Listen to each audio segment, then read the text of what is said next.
David Ginola captured the heart of English football with his model looks, his panache and with his scintillating skills. Might have allowed Ginola the chance to close on goal. At Newcastle, he shone in a team built to entertain. Yes!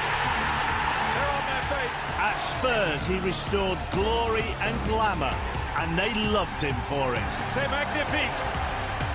David Ginola is a legend of the Barclays Premier League.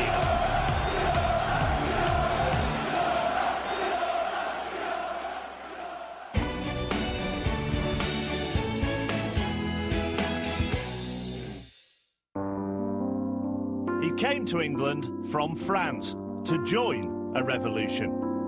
I think Ginola and Newcastle were born for each other. Ginola and Kevin Keegan's Newcastle. Ginola at Newcastle was a phenomenon. That was the right club for him at that time because of the players they had, the Ferdinands, the Shearers, you know, Gillespie's, I mean, a whole load of talented players. In a way, he was lucky. He went to Newcastle, where they had Kevin Keegan, who basically said, I don't want you to run back. I want you to entertain. And I want you to be up that field and stay on the wing, but I want you to go and play. Ginola, he's taken no time to settle. That's right! It's simply world class from the man who may prove to be the finest foreign acquisition of the summer. Him going to Newcastle really was the right place for him with Kevin Keegan and his sort of, you know, and I don't mean this disrespectfully, his travelling circus. You know, a side that played great football, winning football, and could really tolerate his lack of defensive qualities. If he'd gone into another system, another club, and they said, you don't work hard enough, I can't play it, he might end up going back to France very quickly. Keegan, you know, signed Les Ferdinand, heard of. Warren Barton, heard of. Shaq Hislop, heard of. I've been honest, I hadn't heard of David Ginola. I had not heard of him. I remember playing against reserves the first time he turned up, about 2 or 3 weeks, and you know, me having a little whinge at him. You know, he swiveled from his left to his right, and he smashed a volley in the top corner and shut me right up, it did, but...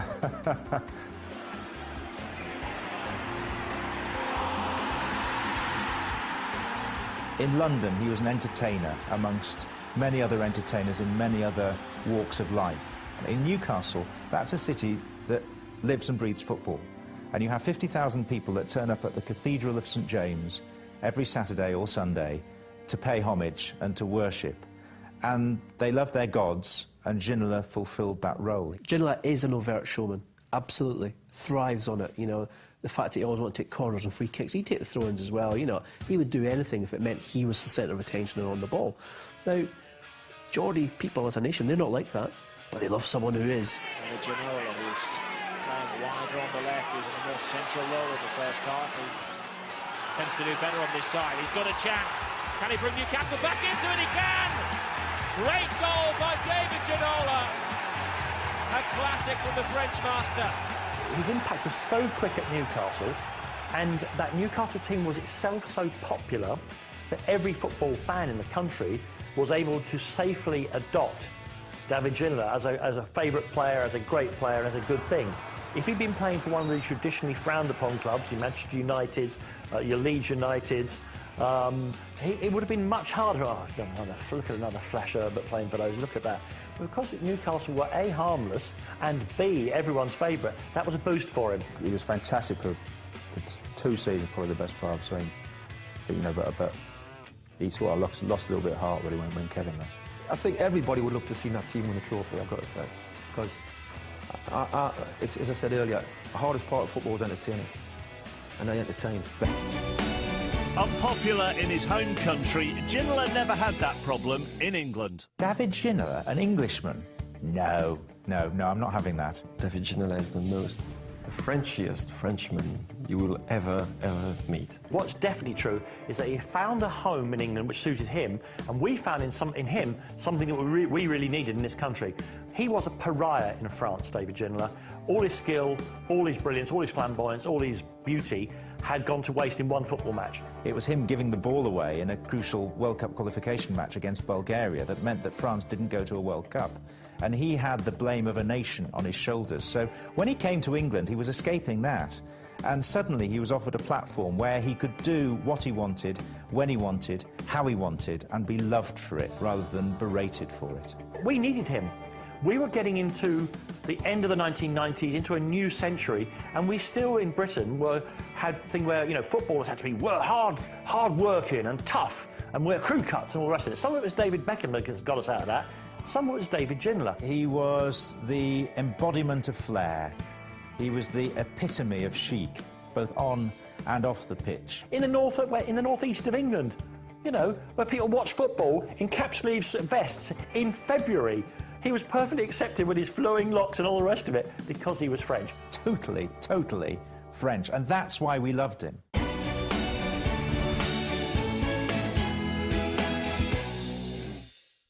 Bloody good looking. He was almost the first Premier League superstar model player, you know. In the macho world of football fans, people would say if I had to sleep with one man it would be David Ginola, and I'm talking about men here, not women. That's the kind of effect he had. It was incredible. Lovely long hair, good looking, dressed very well, which didn't make me too happy, to be honest with you. Wash his hair and he combed it and he looked $1 million, you know. He'd get up out of bed, he'd look $1 million, and the rest of us look awful in the mornings, but he'd still look good. Yeah. We're all about to go out. I'm captain this day, and I'm trying to get the boys all revved up. I'm now at the front, you know, hitting things and getting the boys and holding them and say, come on, it's a big game today. We're playing against Everton. We've got to win this game. Now I'm now shouting and screaming, are you ready? Are you ready? I'm shouting, David, are you ready? I'm thinking, well, David, where are you? Nowhere to be seen. I'm thinking, I'm giving my best speech here as a captain. I can't find him. I go back into the sort of shower area, and there's skips there where the kit is. David sat on a skip, legs dangling, his legs are crossed, and he's got his fingers and he's filing his nails like that, having a double check. I'm thinking, David, got a game? I said, yeah, I'll be there in a minute.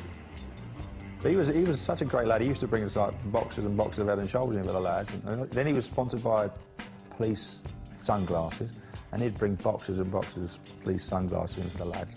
So the lads loved him. They thought it was great. First time we've ever seen sort of like, you know, the modelling world and the football world cross over, really. I'm not sure that Ginola loved football. I think he loved the stage that it provided for him. He was able to parade his talents and say, hey, aren't I good? But I'm not sure that you would find him on the touchline at Whitley Bay if he wasn't playing for Newcastle, watching them play on a Tuesday night. David was involved with so many things, but all these other little activities outside of football never got in the way of the football. Players joke that he, you know, was one of the last to leave because he'd spent an hour in front of the mirror. It wasn't quite true, I never felt. He wanted to stay because he loved the environment, he loved the ambience of the training ground, he wanted to talk football, I liked him. Let's not kid ourselves, he was just a monstrous sex symbol. He's Omar Sharif, isn't he? He's Johnny Foreign who pitches on and says, yes, that's what I'm bringing, live with it.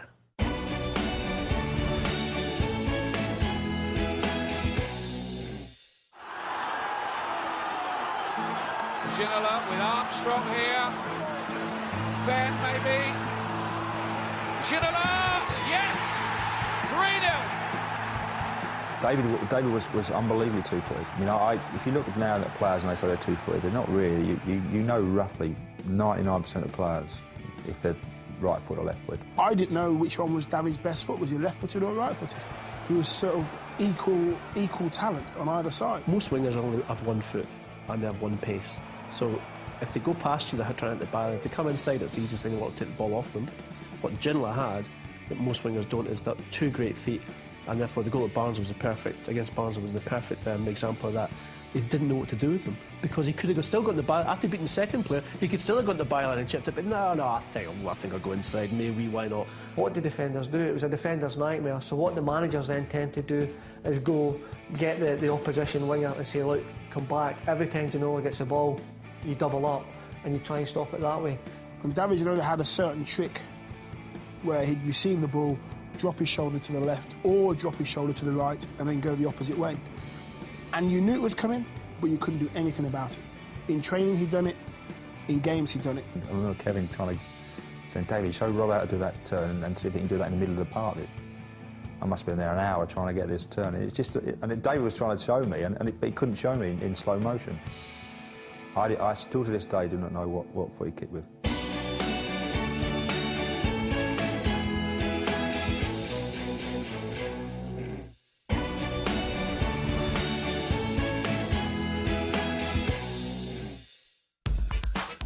In the summer of 1997, David Ginola joined Spurs, a mid-table side struggling to live up to the club's reputation.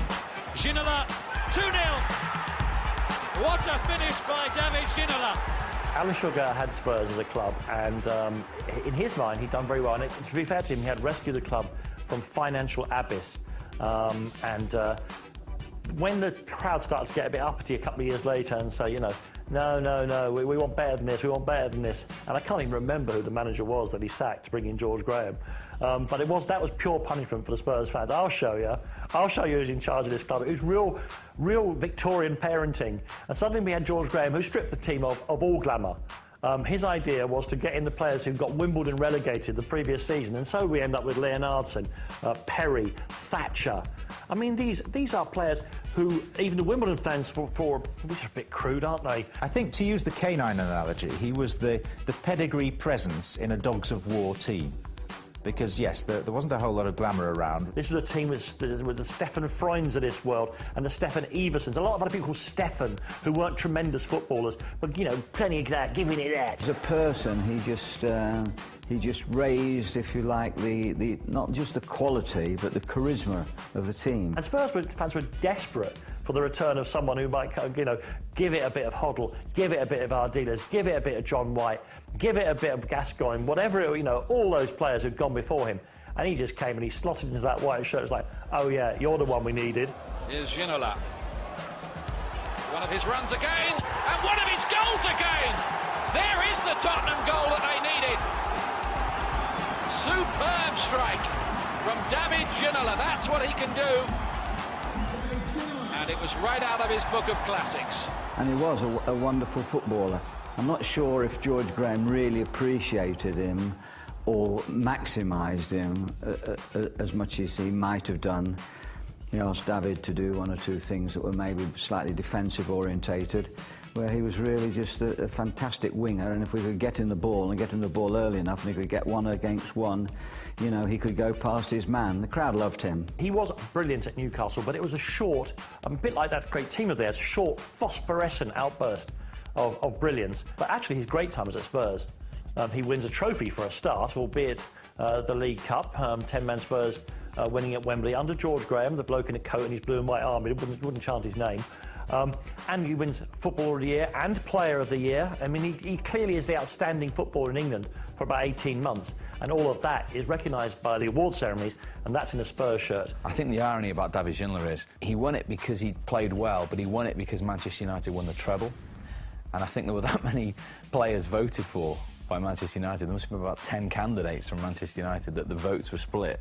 That actually ended up with Ginola getting more, and everyone thought, he just won the treble and Manchester United haven't got a Player of the Year. To win an award by finishing 10th in the league, you've got to say he's done very, very well. I think, for all the regard that he's held in Newcastle, when you see his returns to White Hart Lane, it's not just the usual burst of applause. There's a warmth in it. Even some of the other great players who return, they get respectful applause. Ginola, it's kind of it's a shared delight as something that came and went very quickly in our lives, but won't be forgotten in a long time. His most memorable goal came in the FA Cup. The goal that everyone talks about is the goal at Barnsley.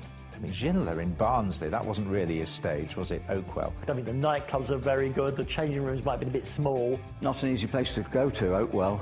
It was tricky. It was a bit of a banana skin for Tottenham. I remember sitting in front of that cramped front row, that director's box there. And it's exactly the sort of place where you'd expect David Ginola to not be doing anything. The game was meandering towards some kind of a draw, and he got the ball wide left, halfway line. Goes past one, goes past two, goes past three, and you keep thinking, just when's he going to put it in the net?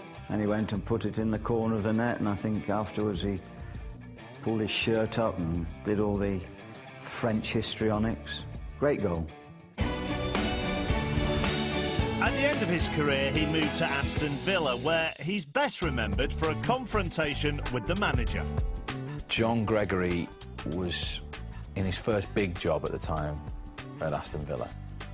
He'd had a few seasons there, but I would imagine it's one of the bigger characters he'd come across in his managerial career, and they'd had a few spats and a few fallings out. And he starts to drop Ginola from the team. You may remember this. And he uses a physical attack on Ginola to justify it. Apparently the manager, John Gregory, had been critical of his fitness levels. That perhaps he was ever so slightly out of conditions. He said, I think he's fat. He used the word fat. So one day, he scored the most magnificent goal, as Ginola was wont to do, and celebrated by peeling off his claret and blue Aston Villa top. And he was cut and chiselled and honed and gleaming like the statue of David. And he stood there and strutted. And he looked at John Gregory over at the touchline as if to say, There are many words you might apply to it. Show-offy, over the top. But fat was not one of them. I speak as one who knows, was not a word I would apply to that physique. David Ginola, whose physique has been criticised by the manager, scores his first goal for the club in dramatic circumstances. Great goal too. Ginola's been booked for his celebration. Is he overweight? Well, you can judge for yourselves. I think he accepted the yellow card, but he just wanted to let people know. And you did see as well a few faces of...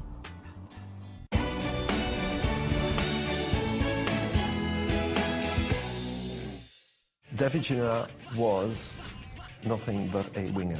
He was not an attacking midfielder, he was not a number 10, he was not a centre forward, he was not a withdrawn striker, a 9.5, call it what you want. No, winger, winger, winger.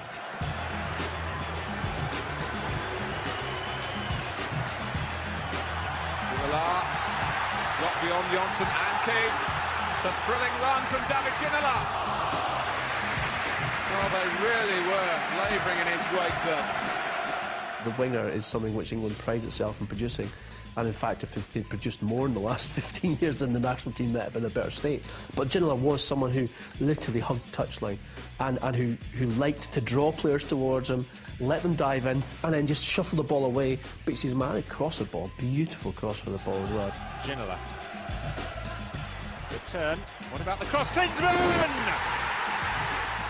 You know, the crosses that he used to get in especially for Les. Been all over the place. As soon as he got the ball, he used to run at someone, either cut inside, get across him. Ginola. Dublin! Goal!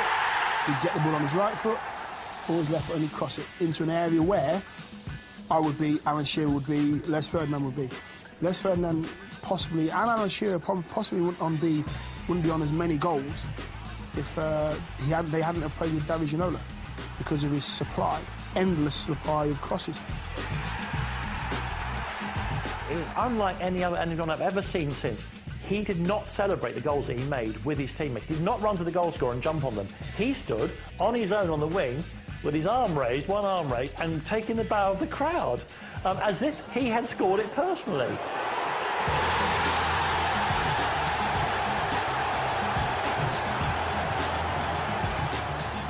I don't think anyone could brief you to do with David Ginola. You knew what he was good at, and you knew what he didn't want to do. We knew he didn't want to track people back because we'd played with him. We sort of like, you didn't need telling.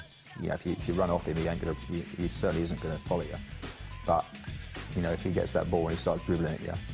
Because a lot of managers, I would imagine, in the nicest possible way, would tell their full-backs to get stuck in early to him and to hit him hard.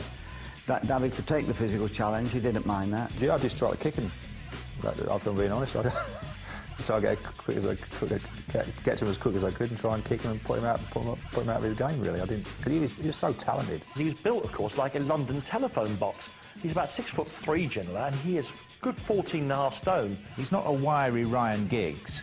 He's not, on the face of it, quite as fleet of foot. But you ask defenders that played against him, his change of pace was extraordinary. Ginola today has a little more freedom. Oh, he gets the first shot of the game. The one player who has been above criticism for Spurs this season. The one element of his game that was not suited to England is the fact that his defensive duties had to be attended to by somebody else. I would say he did the right thing, and I've always said, put people in your team to compensate the defensive side of a winger, because if you can keep a winger fresh during the game, and you get him the ball with one defender to beat, happy days. A flight move again by Newcastle. Ginola is through. Ginola with a finish! David Ginola proved that in some ways English football had changed and improved. In the modern game, he provided that one hairpin to unlock big, solid defences. And he was critical because of that. A fine player. He trained hard. He was well-liked. In fact, he was more than well-liked. The crowd loved him. If you're a fan of Tottenham or Newcastle, I mean, you've got to fall in love with that man. I mean, what else could you do? If you don't, something is seriously wrong with you. I enjoyed David Ginola. If he walked in here now, he'd cuddle people. That's the way he is. He was a very warm Frenchman, and he added a lot of good things to the English game.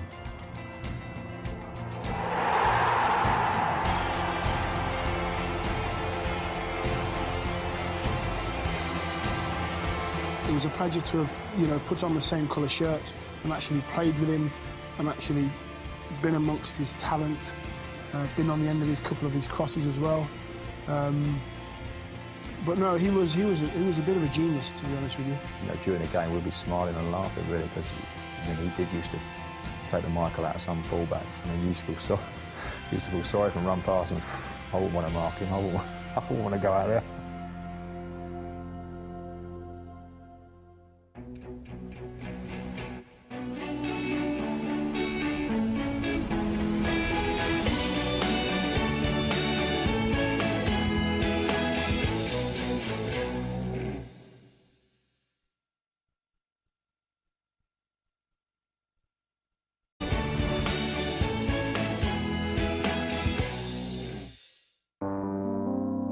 He came to England from France to join a revolution. I think Ginola and Newcastle were born for each other. Ginola and Kevin Keegan's Newcastle. Ginola at Newcastle was a phenomenon. That was the right club for him at that time because of the players he had, the Ferdinands, the Shearer. At Newcastle, he shone in a team built to entertain. At Spurs, he restored glory and glamour, and they loved him for it. C'est magnifique! David Ginola is a legend of the Barclays Premier League.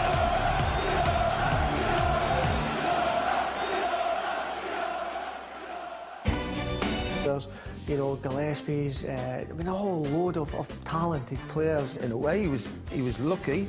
He went to Newcastle, where they had Kevin Keegan, who basically said, I don't want you running back. I want you to entertain. And I want you to be up that field and stay on the wing, but I want you to go and play. Ginola, he's taken no time to settle. That's right! It's simply world class. From the man who may prove to be the finest foreign acquisition of the summer. Him going to Newcastle really was the right place for him, with Kevin Keegan and his sort of, and I don't mean this disrespectfully, his travelling circus. A side that played great football, winning football, and could really tolerate his lack of defence.